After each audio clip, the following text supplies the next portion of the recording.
আসসালামু আলাইকুম, কেমন আছেন সবাই? প্রবাসী কৃষক ভাই পেজ এবং ইউটিউব চ্যানেলে আপনারা সবাইকে স্বাগতম। তো আজকে আমি আসছি একটা গার্ডেনে, একদম পাহাড়ের উপরে, ঠিক আছে? এই গার্ডেনে আমি মাঝে মাঝে আসি, ঠিক আছে, ভিডিও টিডিও বানানোর জন্য। দেখুন মালয়েশিয়াতে কত উন্নত প্রযুক্তিতে কৃষিকাজ করা হয়, ঠিক আছে, টেবিলের উপরে। তো আপনারা যারা মালয়েশিয়াতে কৃষিকাজের উদ্দেশ্যে আসবেন তাদের কিন্তু এরকম করে শাকসবজি চাষ করতে হবে যদি শাকসবজি গার্ডেনে আসেন। আর যদি ফুলের গার্ডেনে আসেন বা স্ট্রবেরি গার্ডেনে আসেন, সেক্ষেত্রেও কিন্তু এরকম টেবিলের উপরে চাষ করা হয়, ঠিক আছে। আবার কিছু কিছু গার্ডেন আছে, যে সকল গার্ডেনে মাটিতে চাষ করা হয়। তো আপনারা আসার আগে ভালো করে জেনে আসবেন আপনি যে গার্ডেনটাতে আসবেন ওই গার্ডেনে কিভাবে চাষ করে, মাটিতে নাকি এরকম টেবিলের উপরে। টেবিলের উপরে চাষ করলে আপনারা অনেক আরামে, মানে দাঁড়িয়ে দাঁড়িয়ে কাজ করতে পারবেন, অনেক শান্তিতে কাজ করতে পারবেন।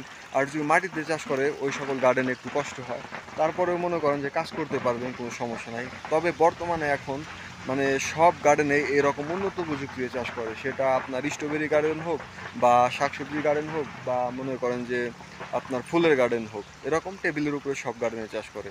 যেমন হচ্ছে বাংলাদেশে ক্ষেত বা মাঠ এরকম কিছু আছে, মালয়েশিয়ার ক্যামেরুন হাইল্যান্ডে এরকম কিছু না। এখানে হচ্ছে পাহাড়ের উপরে পাহাড় বেকু দিয়ে সমান করে কেটে তারপর হইতেছে কৃষিকাজ করা হয়, ঠিক আছে। আর আমি যে গার্ডেনটাতে আসছি এই গার্ডেনটা পাহাড়ের অনেক উপরে, ঠিক আছে। আমি মাঝে মাঝে আসি ভিডিও বানানোর জন্য, গার্ডেনটা আমার খুবই ভালো লাগে, মানে একদম পাহাড়ের উপরে, ঠিক আছে। তো আপনারা যারা মালয়েশিয়াতে কৃষিকাজের উদ্দেশ্যে আসবেন আপনাদের ডিউটি হবে হইতেছে সকাল 7:30 থেকে বিকেল 6:30 পর্যন্ত। এর ভিতরে 1 ঘন্টা লাঞ্চের টাইম পাবেন, ঠিক আছে। বেতন হবে আপনাদের 1800 থেকে 1900 রিঙ্গিত। কিছু কিছু গার্ডেন আছে 2200 রিঙ্গিতও বেতন আছে। আপনার হইতেছে কি, মনে করেন যে মালয়েশিয়াতে হইতেছে আপনার ছুটি নাই কৃষিকাজে, আপনার ডিউটি হবে সকাল 7:30 থেকে বিকেল 6:30 পর্যন্ত। এর ভিতরে 1 ঘন্টা লাঞ্চের টাইম পাবেন। কিছু কিছু গার্ডেন আছে, যে সকল গার্ডেন হইতেছে আপনার মাসে একদিন ছুটি আছে, সব গার্ডেনে দেয় না, ঠিক আছে।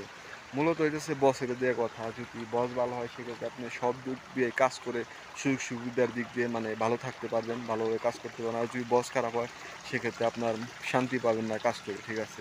সব হচ্ছে বস দিয়ে কথা। আর এইসব মনে করেন চাষ করে এইসব জায়গা হইতেছে চাইনিজদের, মানে চাইনিজরা লিজ নিছে, এরকম লিজ নিয়ে পাহাড়ের উপরে কৃষিকাজ করে। আর কাজ করে আমাদের মতো বাঙালি, বার্মা, ঠিক আছে, ইন্দোনেশিয়ান বা মালয়েশিয়ানরা কৃষিকাজ করে না, ওরা অন্য ধরনের কাজ করে, হয়তো বা এই কোম্পানির ড্রাইভার, মানে এই শাকগুলো আনা নেওয়া করে, মানে স্টোরে নিয়ে যায়, এরা এইসব কাজ করে। আর এই মালয়েশিয়ার ক্যামেরুন হাইল্যান্ডের মনে করেন যে কৃষি কাজ করে শাকসবজি ফুল টুল যাই বলেন না কেন, স্ট্রবেরি চাষ করে পুরা মালয়েশিয়া, সিঙ্গাপুর, থাইল্যান্ড এইসব জায়গায় হইতেছে ওরা সাপ্লাই দেয়, মালয়েশিয়ার বিভিন্ন ডিস্ট্রিক্টে যায়। তো সবাই ভালো থাকবেন, সুস্থ থাকবেন, আল্লাহ হাফেজ, বাই বাই। মালয়েশিয়ার নতুন কোনো তথ্য জানতে চাইলে আমায় কমেন্ট করতে পারেন, ইনশাআল্লাহ আমি সঠিক তথ্য দিয়ে আপনার সহযোগিতা করব। আরেকটা কথা বলে রাখি, আপনি যদি আমার ইউটিউব চ্যানেলটা সাবস্ক্রাইব করে না থাকেন সেক্ষেত্রে প্লিজ সাবস্ক্রাইব করে দিন। আর আপনি যদি এই ভিডিওটা ফেসবুক পেজ থেকে দেখে থাকেন সেক্ষেত্রে প্লিজ ফেসবুক পেজটা ফলো দিয়ে দিন। তো বাই বাই, আল্লাহ হাফেজ।